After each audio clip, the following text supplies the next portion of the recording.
ಜಂತರ್ ಮಂತರ್ನಲ್ಲಿ ನಿಜಕ್ಕೂ ನಡೆದಿದ್ದೇನು? ಕಾಕ್ರೋಚ್ ಚಳುವಳಿಯ ಸಂಪೂರ್ಣ ಸತ್ಯ. ಫಸ್ಟ್ ಕನ್ನಡಕ್ಕೆ ಸ್ವಾಗತ. ನಾನು ಉಮರ್ ಫಾರೂಕ್.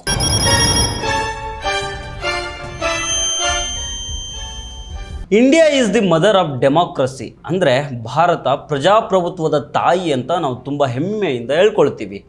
ಆದರೆ ಇತ್ತೀಚೆಗೆ ದೆಹಲಿಯ ಜಂತರ್ ಮಂತರ್ನಲ್ಲಿ ನಡೆದಿದ್ದನ್ನು ನೋಡಿದರೆ ಅದೇ ಪ್ರಜಾಪ್ರಭುತ್ವದ ಕುತ್ತಿಗೆ ಇಸುಕುವ ಕೆಲಸ ನಡೀತಾ ಅನ್ನೋ ಅನುಮಾನಗಳು ಮೂಡ್ತವೆ. ಸ್ವಂತ ದೇಶದ ವಿದ್ಯಾರ್ಥಿಗಳ ಮೇಲೆ ಲಾಠಿ ಚಾರ್ಜು, ಟಿಯರ್ ಗ್ಯಾಸ್ ಪ್ರಯೋಗ, ಪೆಲೆಟ್ ಗನ್ಗಳಿಂದ ಗುಂಡಿನ ದಾಳಿ ಅಷ್ಟೇ ಯಾಕೆ, ಸ್ವತಃ ಪೊಲೀಸರೇ ಕಲ್ಲು ತೂರಾಟ ನಡೆಸಿದ್ರು ಅನ್ನೋ ಥರ ಇರೋ ವಿಡಿಯೋಗಳು, ಇವೆಲ್ಲ ನಿಜವಾಗ್ಲೂ ನಮ್ಮ ದೇಶದಲ್ಲಿ ನಡೆದಿರೋದಾ? ಇವತ್ತಿನ ಈ ವಿಡಿಯೋದಲ್ಲಿ ಜಂತರ್ ಮಂತರ್ನಲ್ಲಿ ಈ ದೇಶದ ಯುವಕರು ಮತ್ತು ಸೋನಂ ವಾಂಗ್ಚುಕ್ ಅವರ ನೇತೃತ್ವದಲ್ಲಿ ನಡೆದ ಬೃಹತ್ ಪ್ರತಿಭಟನೆ, ಅದರ ಹಿಂದಿರೋ ಅಸಲಿ ಸತ್ಯ ಮತ್ತು ಸರ್ಕಾರದ ದಮನಕಾರಿ ಕ್ರಮಗಳ ಬಗ್ಗೆ A to Z ಪ್ರತಿಯೊಂದು ವಿಚಾರವನ್ನು ಟೈಮ್ ಲೈನ್ ಪ್ರಕಾರ ಹಂತ ಹಂತವಾಗಿ ನೋಡೋಣ. ಯಾವ ಮಾಹಿತಿಯೂ ಮಿಸ್ ಆಗಲ್ಲ, ಕೊನೆಯವರೆಗೂ ಪೂರ್ತಿಯಾಗಿ ನೋಡಿ. ಆದರೆ ಅದಕ್ಕೂ ಮೊದಲು ನೀವಿನ್ನೂ ನಮ್ಮ ಚಾನಲನ್ನು ಸಬ್ಸ್ಕ್ರೈಬ್ ಮಾಡಿಲ್ಲ ಅಂದರೆ ದಯವಿಟ್ಟು ಸಬ್ಸ್ಕ್ರೈಬ್ ಮಾಡಿಕೊಳ್ಳಿ.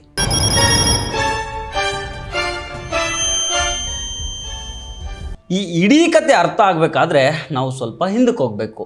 ಮೇ 3ನೇ ತಾರೀಕು ದೇಶಾದ್ಯಂತ ಸುಮಾರು 22.7 ಲಕ್ಷದಿಂದ 22.8 ಲಕ್ಷ ವಿದ್ಯಾರ್ಥಿಗಳು ನೀಟ್ UG ಅಂದರೆ ಮೆಡಿಕಲ್ ಪ್ರವೇಶ ಪರೀಕ್ಷೆಯನ್ನು ಬರೆದಿದ್ದರು. ಆದರೆ ಮೇ 12ನೇ ತಾರೀಕು ಪರೀಕ್ಷೆಯ ಪೇಪರ್ ಲೀಕ್ ಆಗಿದೆ, ಆರ್ಗನೈಸ್ಡ್ ಚೀಟಿಂಗ್ ನಡೆದಿದೆ ಅನ್ನೋ ಕಾರಣಕ್ಕೆ ಎಕ್ಸಾಮ್ ಕ್ಯಾನ್ಸಲ್ ಆಯಿತು. ಭಾರತದಲ್ಲಿ ಡಾಕ್ಟರ್ ಆಗಬೇಕು ಅನ್ನೋ ಬಡ ಮಧ್ಯಮ ವರ್ಗದ ಕುಟುಂಬಗಳ ವಿದ್ಯಾರ್ಥಿಗಳ ವರ್ಷಗಳ ಪರಿಶ್ರಮ, ತ್ಯಾಗ ಒಂದೇ ದಿನದಲ್ಲಿ ನೀರ್ಪಾಲಾಯಿತು. ಇದರ ಬೆನ್ನಲ್ಲೇ ದೇಶಾದ್ಯಂತ ಸಾಲು ಸಾಲು ವಿದ್ಯಾರ್ಥಿಗಳ ಆತ್ಮಹತ್ಯೆ ವರದಿಯಾಯಿತು. ವಾರಗಳ ಅಂತರದಲ್ಲೇ 11, 12, 13 ಯುವಕರು ಜೀವ ಕಳ್ಕೊಂಡ್ರು. National crime research bureau NCRB data ಪ್ರಕಾರ 2024ರ ಒಂದೇ ವರ್ಷದಲ್ಲಿ 14,488 ವಿದ್ಯಾರ್ಥಿಗಳು ಆತ್ಮಹತ್ಯೆಯನ್ನು ಮಾಡಿಕೊಂಡಿದ್ದಾರೆ. ಈ ಕೊಳೆತು ಹೋದ ಸಿಸ್ಟಮ್ ವಿರುದ್ಧ ಕೋಪ ಕುದಿತಿದ್ದಾಗ ಹುಟ್ಟಿದ್ದೇ ಕಾಕ್ರೋಚ್ ಆಂದೋಲನ. ಇದು ಶುರುವಾಗಿದ್ದೇ ಗೊತ್ತಾ? ಸುಪ್ರೀಂ ಕೋರ್ಟ್ ಚೀಫ್ ಜಸ್ಟಿಸ್ ಅವರು ಕೆಲಸವಿಲ್ಲದ ಯುವಕರನ್ನು ಜಿರಳೆಗಳಿಗೆ ಅಂದರೆ ಕಾಕ್ರೋಚ್ಗಳಿಗೆ ಹೋಲಿಸಿ ಒಂದು ಹೇಳಿಕೆಯನ್ನು ಕೊಟ್ಬಿಟ್ರು. ಆಗ US ವಾಸ ಮಾಡ್ತಾ ಇದ್ದ ಅಭಿಜಿತ್ ದೀಪ್ಕೆ ಅನ್ನೋ ಯುವಕ ಟ್ವಿಟ್ಟರ್ನಲ್ಲಿ ಎಲ್ಲ ಜಿರಳೆಗಳು ಒಂದಾದರೆ ಏನಾಗುತ್ತೆ ಅಂತ ಒಂದು ಪೋಸ್ಟ್ ಹಾಕಿದರು. ಅದು ಸೋಷಿಯಲ್ ಮೀಡಿಯಾದಲ್ಲಿ ಸಿಕ್ಕಾಪಟ್ಟೆ ವೈರಲ್ ಆಗಿಬಿಡ್ತು.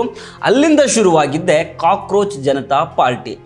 ಇದು ಆಡಳಿತಾರೂಢ BJPಗೆ ವ್ಯಂಗ್ಯವಾಗಿ ಮಾಡಿದ ಹೆಸರು. ನಮ್ಮನ್ನು ಸೋಮಾರಿಗಳು, ಜಿರಳೆಗಳು ಅಂತ ಕರೆಯೋ ಸಿಸ್ಟಮ್ ವಿರುದ್ಧ ಯುವಕರನ್ನು ಒಂದುಗೂಡಿಸುವುದೇ ನಮ್ಮ ಮಿಷನ್ನು, ಬಾಕಿ ಎಲ್ಲ ಸಟೈರ್ ಅಂದರೆ ವ್ಯಂಗ್ಯ ಅನ್ನೋದು ಇದರ ಉದ್ದೇಶ ಆಗಿತ್ತು. ಅಭಿಜಿತ್ ದೀಪ್ಗೆ ಅಮೆರಿಕದಿಂದ ದೆಹಲಿಗೆ ಬಂದು ಈ ಮೂಮೆಂಟನ್ನು ರಸ್ತೆಗಿಳಿಸಿದರು. 20 ಜೂನ್ 2026 CJP ಮತ್ತು ವಿದ್ಯಾರ್ಥಿ ಸಂಘಟನೆಗಳು ದೆಹಲಿಯ ಜಂತರ್ ಮಂತರ್ನಲ್ಲಿ ಪ್ರತಿಭಟನೆಗಳನ್ನು ಶುರು ಮಾಡಿದ್ವು. ಅವರ ಬೇಡಿಕೆಗಳು ಸಿಂಪಲ್ ಆಗಿದ್ವು. ಪೇಪರ್ ಲೀಕ್ ಹೊಣೆ ಹೊತ್ತು ಶಿಕ್ಷಣ ಸಚಿವ ಧರ್ಮೇಂದ್ರ ಪ್ರಧಾನ್ ರಾಜೀನಾಮೆ ಕೊಡಬೇಕು, ಪರೀಕ್ಷಾ ಸಿಸ್ಟಮ್ ಸಂಪೂರ್ಣ ಸುಧಾರಣೆ ಆಗಬೇಕು, ಆತ್ಮಹತ್ಯೆ ಮಾಡಿಕೊಂಡ ವಿದ್ಯಾರ್ಥಿಗಳ ಕುಟುಂಬಕ್ಕೆ ಪರಿಹಾರ ಸಿಗಬೇಕು. 28 ಜೂನ್ 2026ಕ್ಕೆ ಲಡಾಖ್ನ ಪ್ರಸಿದ್ಧ ಶಿಕ್ಷಣ ತಜ್ಞ, ಇಂಜಿನಿಯರ್ ಹಾಗೂ ಗಾಂಧಿವಾದಿ ಹೋರಾಟಗಾರ ಸೋನಂ ವಾಂಗ್ಚುಕ್ ಅವರು ವಿದ್ಯಾರ್ಥಿಗಳಿಗೆ ಬೆಂಬಲವಾಗಿ ಜಂತರ್ ಮಂತರ್ನಲ್ಲಿ ಅಮರನಾಥ ಉಪವಾಸ ಸತ್ಯಾಗ್ರಹ ಕೂತ್ಕೊಂಡ್ರು.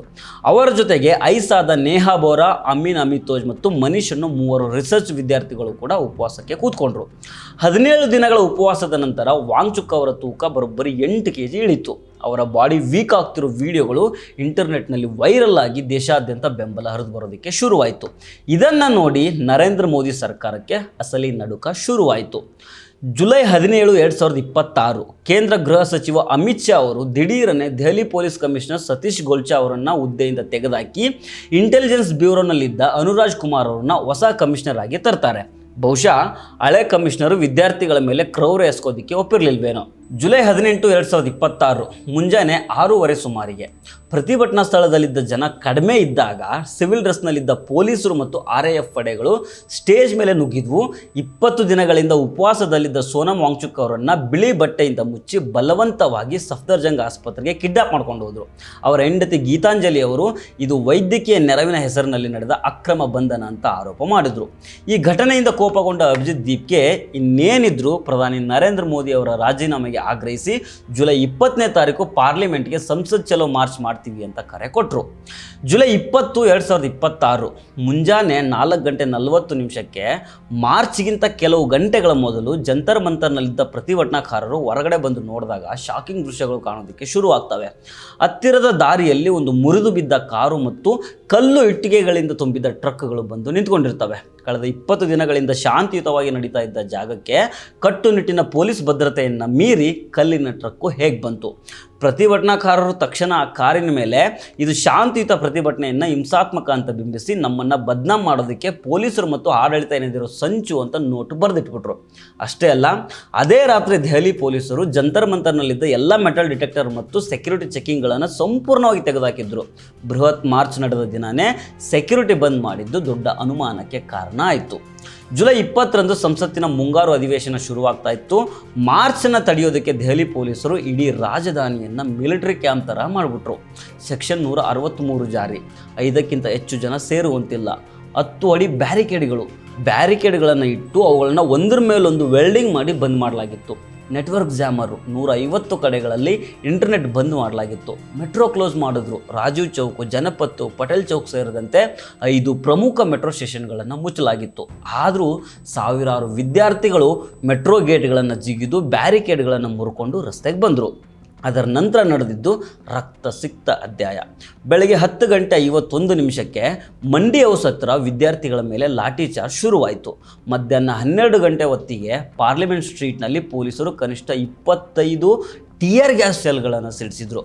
ಪೆಲೆಟ್ ಗನ್ ದಾಳಿ ಮಾಡಿದರು. ಪ್ರತಿಭಟನೆ ವರದಿ ಮಾಡ್ತಾ ಇದ್ದ ಪತ್ರಕರ್ತರೊಬ್ಬರ ಬೆನ್ನಿಗೆ 26 ರೌಂಡ್ ಸಣ್ಣ ಮೆಟಲ್ ಪೆಲೆಟ್ಗಳು ಬಿದ್ವು. ನನಗೆ ಪೊಲೀಸ್ ಪೆಲೆಟ್ ಗನ್ ತೋರಿಸಿದ್ದನ್ನು ನೋಡಿ ನಾನು ಓಡಿ ಬಂದೆ, ಬೆನ್ನಿಗೆ ಹೊಡೆದ್ರು ಅಂತ ಆ ರಿಪೋರ್ಟರ್ ಹೇಳ್ತಾರೆ. ಆದರೆ ದೆಹಲಿ ಪೊಲೀಸರು ಪೆಲೆಟ್ ಗನ್ ಬಳಕೆಯನ್ನು ನಿರಾಕರಣೆ ಮಾಡ್ತಾ ಇದ್ದಾರೆ.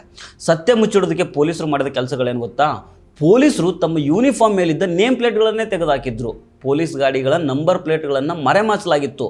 ಮುಖಕ್ಕೆ ರುಮಾಲ್ ಕಟ್ಕೊಂಡು ರೌಡಿಗಳಂತೆ ವರ್ತಿಸ್ತಾ ಇದ್ರು. ಸಾಧಾರಣ ಉಡುಪಿನಲ್ಲಿದ್ದ ಅಂದರೆ ಸಿವಿಲ್ ಡ್ರೆಸ್ನಲ್ಲಿದ್ದ ಕೆಲವರು ಪೊಲೀಸರ ಜೊತೆ ಸೇರಿಕೊಂಡು ವಿದ್ಯಾರ್ಥಿಗಳ ಮೇಲೆ ಕಲ್ಲು ತೂರಾಟ ನಡೆಸಿದ್ರು. ಅಂದರೆ ಆ ಸಿವಿಲ್ ಡ್ರೆಸ್ನಲ್ಲಿದ್ದ ಪೊಲೀಸರು ಅವ್ರು ಯಾರು ಅಂತ, ಅವ್ರೇನು RSS ಗೂಂಡಾಗಳ ಅಥವಾ ಒರಿಜಿನಲ್ ಪೊಲೀಸರು ಅನ್ನೋದು ತನಿಖೆಯಿಂದ ಗೊತ್ತಾಗಬೇಕಾಗಿದೆ. ಆ ತನಿಖೆಯಲ್ಲಿ ಸತ್ಯ ಬರುತ್ತೆ ಅನ್ನೋ ನಂಬಿಕೆ ಯಾರಿಗೂ ಇಲ್ಲ. ಈ ಹಿಂಸಾಚಾರದಲ್ಲಿ 118ಕ್ಕೂ ಹೆಚ್ಚು ಪೊಲೀಸರು, 60ಕ್ಕೂ ಹೆಚ್ಚು ವಿದ್ಯಾರ್ಥಿಗಳು ಗಾಯಗೊಂಡರು. 150ಕ್ಕೂ ಹೆಚ್ಚು ಜನ ಆಸ್ಪತ್ರೆಗೆ ಸೇರಿದರು. 70ಕ್ಕೂ ಹೆಚ್ಚು ವಿದ್ಯಾರ್ಥಿಗಳನ್ನು ಅರೆಸ್ಟ್ ಮಾಡಲಾಯಿತು. ವಿದ್ಯಾರ್ಥಿಗಳಿಗೆ ಸಹಾಯ ಮಾಡೋದಕ್ಕೆ ಅಂತ ಬಂದ ಡಾಕ್ಟರ್ಗಳು ಮತ್ತು ಜರ್ನಲಿಸ್ಟ್ಗಳ ತಲೆ ಹೊಡೆದು ರಕ್ತ ಬರುವಂತೆ ಹೊಡೆಯಲಾಯಿತು. ಇಷ್ಟೆಲ್ಲ ನಡೀತಾ ಇರುವಾಗ ಸರ್ಕಾರ ಮಾತುಕತೆಯ ನಾಟಕ ಆಡ್ತು. CJP ವಕ್ತಾರ ಸೌರವ್ ದಾಸ್ ಅವರನ್ನು ಕರ್ಕೊಂಡೋಗಿ ಆರೋಗ್ಯ ಸಚಿವ JP ನಡ್ಡಾ ಅವರ ಬಳಿ 2 ಗಂಟೆ ಕಾಯಿಸಿ ಕೊನೆಗೆ ಕೇವಲ 10 ನಿಮಿಷ ಮಾತ್ರ ಮಾತಾಡಿದರು. ಇದರ ಅಸಲಿ ಉದ್ದೇಶ ಪ್ರತಿಭಟನೆಯ ನಾಯಕರನ್ನು ಆ ಜಾಗದಿಂದ ದೂರ ಇಟ್ಬಿಟ್ರೆ ಜಂತರ್ ಮಂತರ್ನಲ್ಲಿದ್ದ ಬಾಕಿ ವಿದ್ಯಾರ್ಥಿಗಳನ್ನು ಹೊಡೆಸಬೇಕಾಗಿತ್ತು.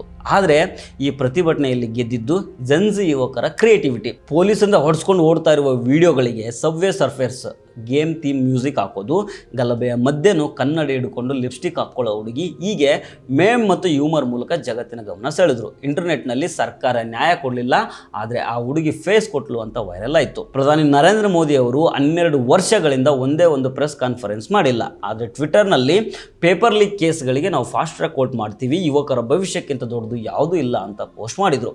ವಿದ್ಯಾರ್ಥಿಗಳು ರೋಡ್ನಲ್ಲಿ ಅಶ್ರವಾಯು ಕುಡಿತಾ ಇರುವಾಗ ಮೋದಿ ಟ್ವೀಟ್ ಮೂಲಕ ಪಾಲಿಸಿ ಅನೌನ್ಸ್ ಮಾಡಿದ್ದು ದೊಡ್ಡ ಟೀಕೆಗೆ ಗುರಿ ಆಯಿತು.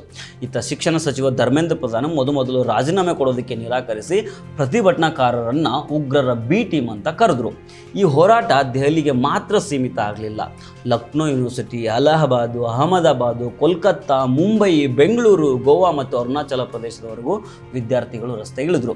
ವಿದ್ಯಾರ್ಥಿಗಳು ಕೇಳಿದ್ದೇನು? ಪರೀಕ್ಷೆಗಳಲ್ಲಿ ಅಕ್ರಮ ಆಗಬಾರ್ದು, ನೀಟ್ ಸ್ಕ್ಯಾಮ್ಗೆ ನ್ಯಾಯ ಸಿಗಬೇಕು, ಒಬ್ಬ ಸಮರ್ಥ ಶಿಕ್ಷಣ ಸಚಿವರನ್ನು ಕೊಡಿ, ಧರ್ಮೇಂದ್ರ ಪ್ರಧಾನ್ ರಾಜೀನಾಮೆ ನೀಡಲಿ. ಇಷ್ಟೇ ಅಲ್ವಾ? ಇದಕ್ಕೆ ಉತ್ತರವಾಗಿ ಪೆಲೆಟ್ ಗನ್ನು, ಲಾಠಿ ಚಾರ್ಜ್ ಮತ್ತು ಟಿಯರ್ ಗ್ಯಾಸ್ನ ಇಡೋದು ಎಷ್ಟು ಮಟ್ಟಿಗೆ ಸರಿ ಧರ್ಮೇಂದ್ರ ಪ್ರಧಾನ್ ಕೊನೆಗೆ ರಾಜೀನಾಮೆಯನ್ನು ಕೊಟ್ಟುಬಿಟ್ರು. ಆದರೆ ದೆಹಲಿಯ ಜಂತರ್ ಮಂತರ್ನಲ್ಲಿ ವಿದ್ಯಾರ್ಥಿಗಳ ಮೇಲೆ ರಾಕ್ಷಸರ ರೀತಿ ಮುಗಿಬಿದ್ದು ಹಲ್ಲೆ ಮಾಡಿದ್ರಲ್ಲ, ಅದಕ್ಕೆ ಯಾರು ಹೊಣೆ?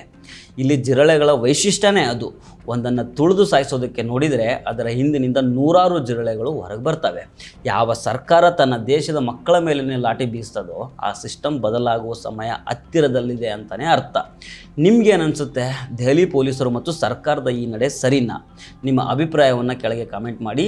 ಈ ವಿಡಿಯೋವನ್ನು ಪ್ರತಿಯೊಬ್ಬರಿಗೂ ಶೇರ್ ಮಾಡಿ. ಸತ್ಯ ಎಲ್ಲರಿಗೂ ತಲುಪಲಿ. ಸೊ ಫ್ರೆಂಡ್ಸ್, ಇದು ಇವತ್ತಿನ ಸ್ಪೆಷಲ್ ಸ್ಟೋರಿ. ಮತ್ತೆ ಭೇಟಿ ಆಗ್ತಿರೋಣ. ನಮಸ್ಕಾರ.